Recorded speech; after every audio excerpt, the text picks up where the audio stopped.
Hi and welcome. My name is Nancy, and welcome to Sarah's Tent. I've got Sandy with me. Hi, everyone, and hi, Nancy.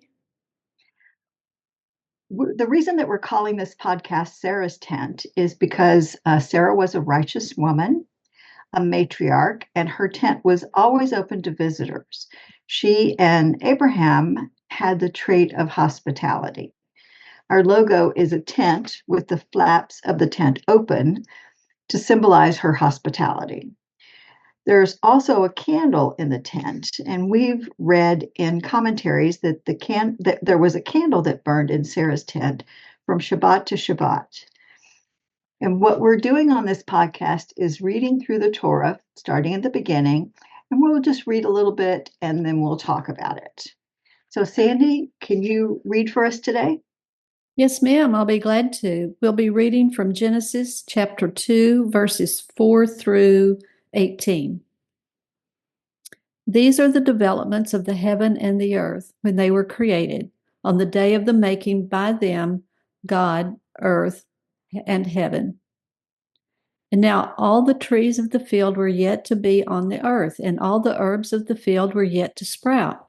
For he had not sent rain, Hashem God, upon the earth, and man was not there to work the ground. A mist would ascend from the earth, and it watered the whole surface of the ground. And Hashem God formed the man of dust from the ground, and he blew into his nostrils the soul of life, and man became a being that is alive. Hashem God planted a garden in Eden to the east, and he planted there the man whom he had formed. And Hashem God caused to sprout from the ground every tree desirable to the sight and good for food, and also the tree of life in the midst of the garden, and the tree of knowledge of good and bad. A river issues forth from Eden to water the garden, and from there it is divided and becomes four headwaters. The name of the one is Pishon. It is the one that encircles the whole land of Havilah, which is where there is the gold. The gold of that land is good. There is found the Badolok and the stone of Shoham. The name of the second river is Gihon. It is the one that encircles the whole land of Cush. The name of the third river is Hadekel. It is the one that flows toward the east of Assyria, and the fourth river is the Euphrates. Hashem God took the man, and he placed him in the Garden of Eden to work it and to guard it. And Hashem God commanded upon the man, saying, Of every tree of the garden you may surely eat, but of the tree of knowledge of good and bad you shall not eat of it.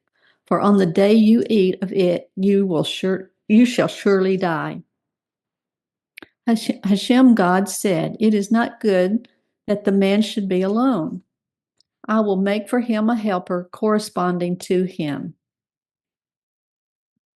Thank you. Last time we met, we were reading in chapter 1, and that was the creation story. But it sounds like we've got a kind of a repetition of the creation story. Right. How I view chapter 1 is kind of like a topic sentence to an essay, or maybe an outline to a story, or just kind of a summary of what's to come. And I look at chapter 2 as going into more of a narrative detail. And I think the point of chapter 1 was just to make sure that people know that God is the creator. Yes. Yes. Good point. And it does seem like it's repeating, but like you said, we get the outline in the first, and now we go into details. I like that a lot, Nancy. One interesting fact that I came across in preparing for this is that in this section that we read is the first time in the Torah we see the name Hashem used. Before it was Elohim. And there's slight difference, well, maybe more than a slight difference in those two names. They both are attributes of the one God. We know there's only one God. Elohim is the name applied to his attribute of justice. And that's the name that he used, or the attribute he used to create the world: strict judgment, strict justice. But in his kindness, in his goodness, he realized that we could not live under strict judgment alone. We had to have the mercy. And so in this section, we see for the first time Hashem is used to describe his attribute of mercy, that the two of them have to work together: strict judgment, but tempered with mercy. And I'm so thankful that we have that mercy, as it would be impossible to live under strict judgment. Absolutely. Yes. Nice to have both. Yes. Also, people might notice that we use the word Hashem. So I'm going to give a little bit of a Hebrew lesson here. Oh, okay. The Hebrew word for name is Shem, and Ha means the name. The word here in the Torah is not the word Hashem, it is the name of God. And we just say Hashem, we just say the name rather than saying the name. The name that's in the Torah, the letters in the Torah, are letters that in different combinations mean he was, he is, and he will be. Right. And as Ramban's fourth principle of faith indicates, God is the first and last. Everything in their created universe must have a moment when it has come into existence, but God is infinite and he transcends time. So we just call that those four letters either Eternal One or Hashem, which is the name. So you guys might hear us say Hashem, and you're like, well, I don't see that written down anywhere. And that's what it is. It's a little Hebrew lesson for you. Hashem, the name. Yeah. Thank you, Nancy. And it just helps us to remember how precious that four-letter name is, that we don't want to say it, we don't want to use it in a disrespectful way. So it's our way of avoiding that pitfall that we might use his name disrespectfully. So yeah, I like that. I think it's interesting in, let's see, what verse is it? Verse 7, I think, where God, Hashem, has formed the man out of dust. We talked a little bit about that last time. And he blew into his nostrils the soul of life, and man became a being that is alive. And I just kind of used my imagination a little bit when I was reading that. We see the form of this human, this being. I envision it maybe laying on the ground where it had been formed, inanimate. It's just a clump of something.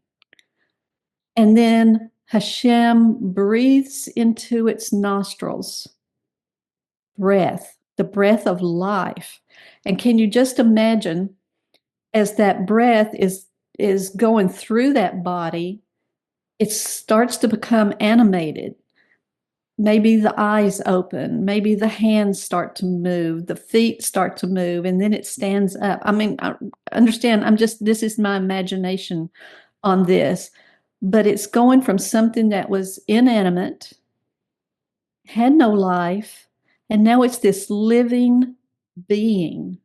He says a living being that is alive. That kind of puts an extra layer in there. It's alive, a being that is alive. So I just love that imagery of this human, this creation of dust becoming what we see today. Yeah, it is something to think about how actually that what we're made of, and we're part earth or clay or whatever soil or ground that we were formed from. Right. Plus, we are, or we have in us, the breath of God because He gave us life. Um, it kind of reminds me of chapter 1, verse 26, when God says, "Let us make man in our image." And we had said, we don't, well, who could He be talking to? He might be talking to the earth because He'd already created the earth.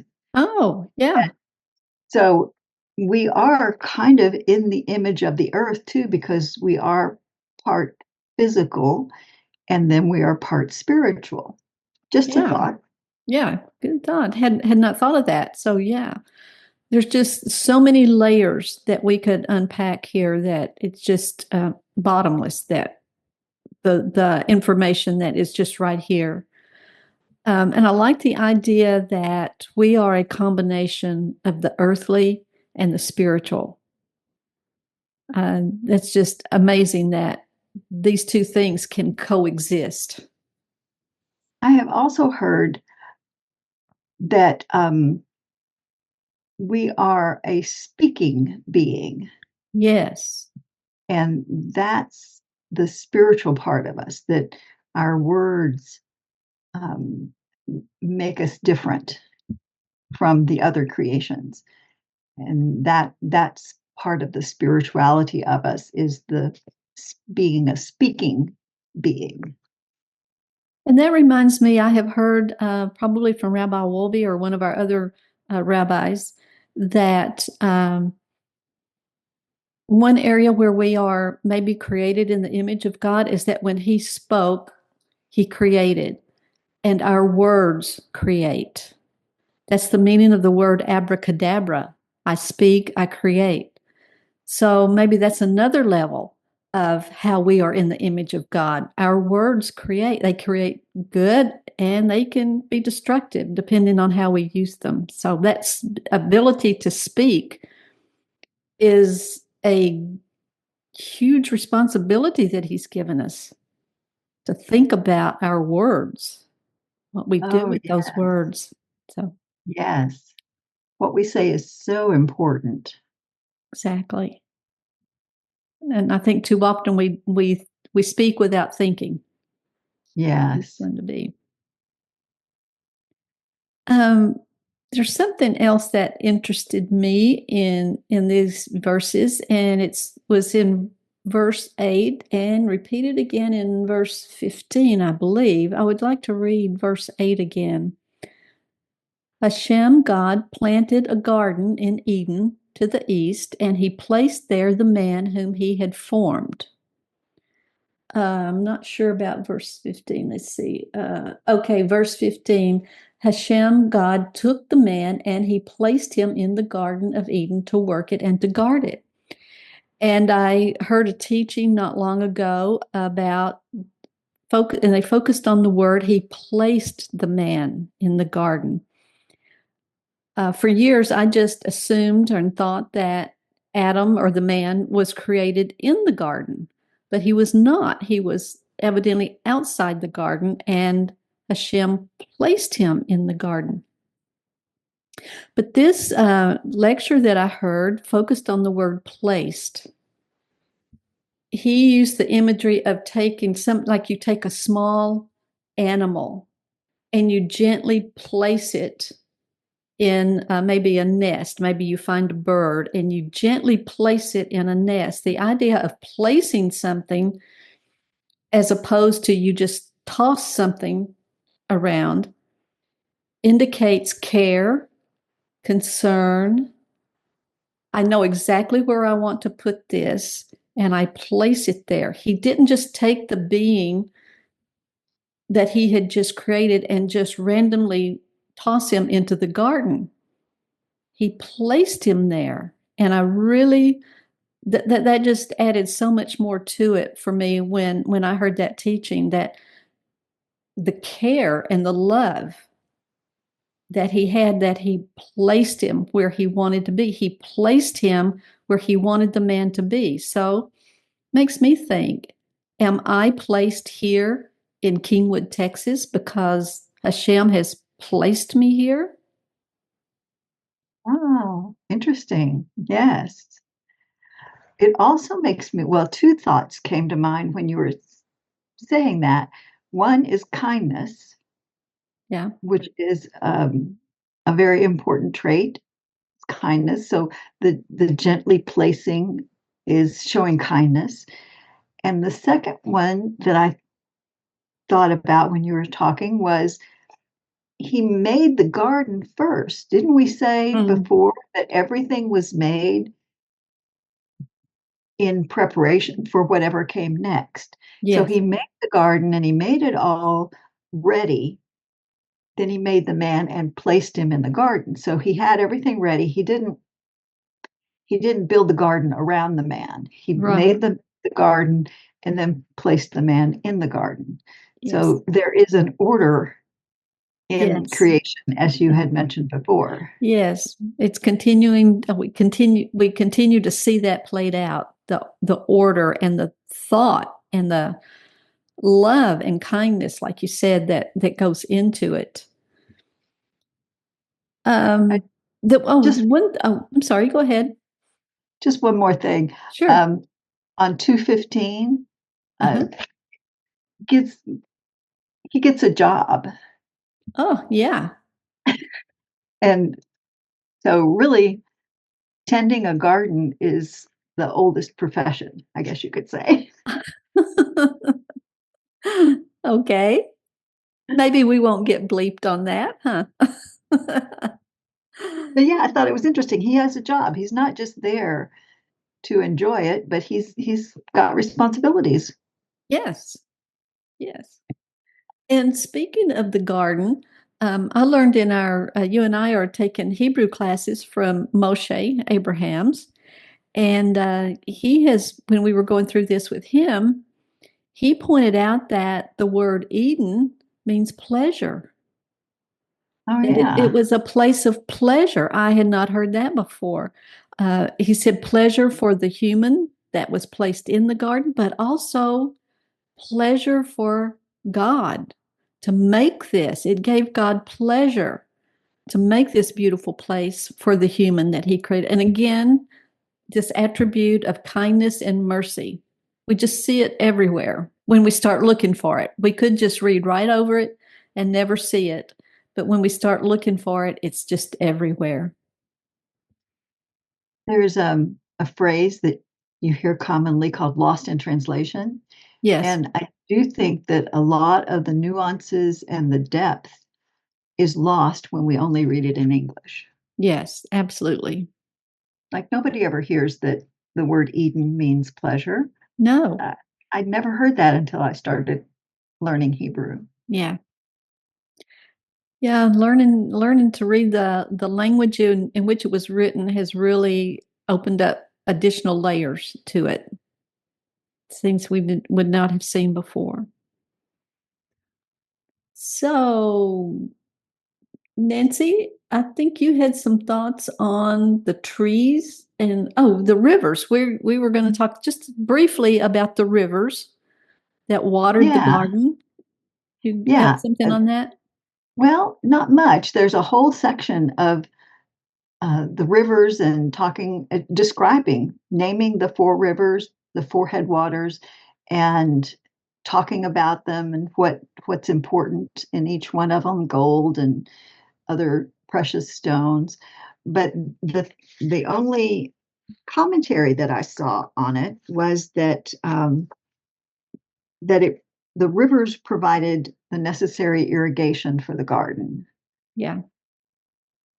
Yes, because we read that it had not rained. It is only a mist that would come up. So yeah, provided the irrigation. Yes, yes, no rain yet. Yeah. That's And coming though. we sometimes look at those verses and think, well, what's the purpose of naming four rivers? And there's nothing in the Torah that doesn't have meaning. sometimes it's a little harder to find what's that meaning and how does that apply today. So I guess maybe for me, the takeaway might be again, God provides what is needed. If that area needed that, that's what was provided. So I'm sure there's much commentary and midrash on those four rivers, but we'll have to do that maybe at another time. Yes, that also encourages me that there are different layers to reading the Torah, and we've only just scratched the surface. There's multiple depths that can be learned, and we just haven't gotten there yet. Right. But we have our whole life to do that. We're not on a time schedule. It gives us the opportunity and the time, and we learn what we need to learn. But the trees, now we get into the trees and a commandment. Yeah, this is kind of like my favorite part of it. Um, well, first I'll say, you heard me say last time that I'm a vegetarian, and my thinking from reading this is that the original design was vegetarian. And it's Yeah. interesting, first commandment is a dietary law, what we can eat and what we can't eat. So I Yeah. do think that means that what we eat is important. Yes. Yes. So less junk food and more fruits and vegetables. Yes. Absolutely. So yes, reading this verse, it did make a difference what they ate. Yes, but there was a lot available to them. It wasn't like um, they were deprived. There, they could eat of any of the trees except for one. Mm-hmm. Backing up to verse 9, he says, Hashem caused to sprout from the ground every tree desirable to the sight and good for food. He made things pretty. He Yeah, chose to make things look pretty for us. He could have just put one kind of tree out there and it could have just been, very bland or nondescript.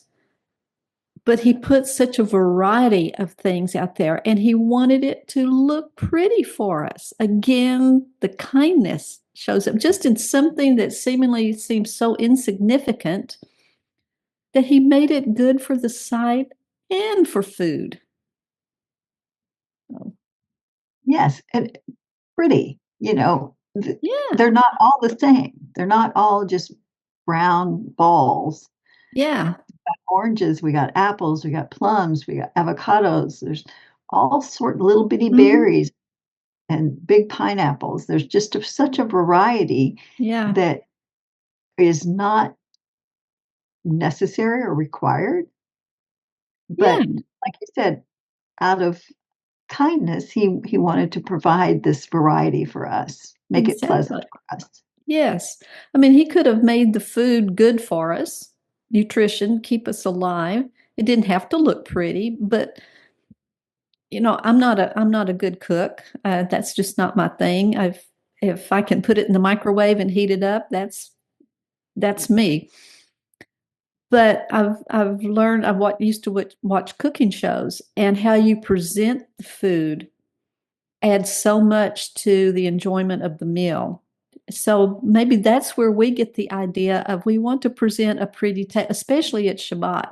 We want to present a pretty table. We want it to look pretty, and that enhances. So again, just his kindness at just making things pleasant and pretty for us. But Nancy, what about the tree that they could eat and the one they could not? Have you got any thoughts on that? Yeah. So it says, let's see, which verse is that Oh, in? 16 and 17, I think. 16 and 17. I thought it was, hold on. Yeah. There was,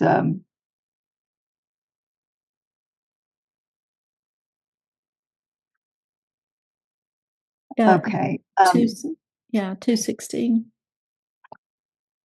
So it says that that Hashem, God, commanded upon the man, saying, "Of every tree of the garden you may surely eat, but the tree of the knowledge of good and bad, you shall not eat of it.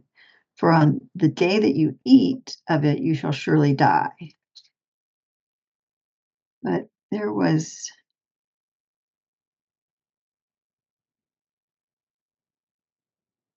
okay, here it is, back in verse 9.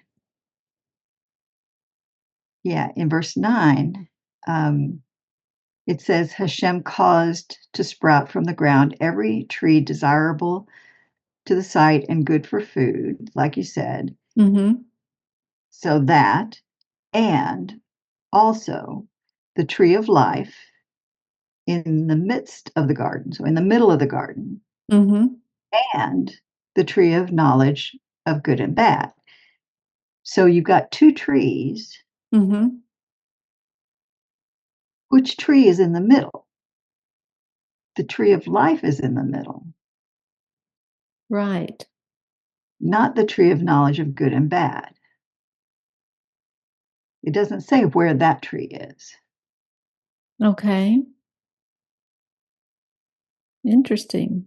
Yeah. Yeah, so remember that because later that's going to come up. Oh, a teaser for next time, huh? Or the next after that. Or the next. Okay. Once we get a little bit farther in there. But going back to the commandment, it says you cannot eat of the tree of the knowledge of good and bad. Why wouldn't Hashem want us to know the difference between good and bad? That seems to be something that we ought to know. I mean, it just is a puzzlement why he doesn't want us to have that knowledge. That's a good question. And I don't have an answer other than there always has to be a balance. We can't know what good is unless we know what evil is. You know, I can't say I'm good unless I've never had the opportunity to be bad. So there has to be that balance in the world. So I don't know. I think we need to hand that off to one of our rabbis. I'm not saying I have the answer. I'm saying that there's a lot of discussion on this as to Yeah. why that's the tree that we're not supposed to eat from. Yeah. But then if you look at the tree of life, so the tree of the knowledge of good and bad, that's the one that we're not supposed to eat from. The tree of life, we can eat from, Right. but we don't because, spoiler alert, they get kicked out of the garden before they eat this tree. But the Torah, the laws and commandments and instructions that God gives us, teaches us what is good and evil. So we do get that knowledge through the Torah. And to make another connection, if you look at Proverbs 3:18, the Torah is called the tree of life. Mm. Right. And in Proverbs 11:30, it says that the fruit of the righteous is a tree of life. So here's mention of the tree of life again as related to the Torah. So maybe the Torah is somehow connected to the tree of life that we never got to consume while we were in the garden. Okay. And following that, could we say when we study the Torah, when we take it into our minds and live it out, that in effect we are eating from the tree of life? That's my question. It Yeah, seems to be that we are. yeah. It's an interesting question, and Yeah. Yeah, just to look at the connections and one more, uh-huh. jumping ahead to Deuteronomy 30:15. Um, all four images are mentioned: life and good and death and bad, Right. to choose life. So Moshe says, there's a choice out there and you should choose life. And I don't know how that's connected either, but those are the four topics that are listed here on the trees. You've got the tree of good and bad, and you've got the tree of life. And then if you break the only commandment that we've gotten so far, then you get death. So those are the four topics in Deuteronomy 30:15 that are also here. I don't know. Maybe I'm And jumping, but and it's that's just weird. that's very interesting that you bring that up in Deuteronomy. We've got at the beginning of the Torah life and death, good and bad, and in Deuteronomy at the end of the Torah, we've got it's like it bookends the Torah. Yeah, So there's there's got to got to be be a there's got to connection. be some connection there. Yeah, It's in the beginning and it's again at the end. yeah. Good point. I like that. Well, So Nancy, we may be coming up. I wasn't watching the time, but we may be coming up on the end of our time today. And this last verse, let's leave it as a cliffhanger for next time. Hashem, God said, "It is not good that the man should be alone. I will make for him a helper corresponding to him." So, wonder who that could be, this helper, that he's not to be alone. Have you oh, heard anything on that? Who that might possibly be? oh, I've heard. Yeah, All right. we shall see. We shall see. Tune in Yeah, next week, same time, same channel, huh? Who is this yeah. person? Who is this? So, Nancy, anything else that before we say goodbye? No, it's been fun, and I hope everybody has enjoyed it. And see you guys next time. Bye, Okay. Sandy. Bye bye, Nancy.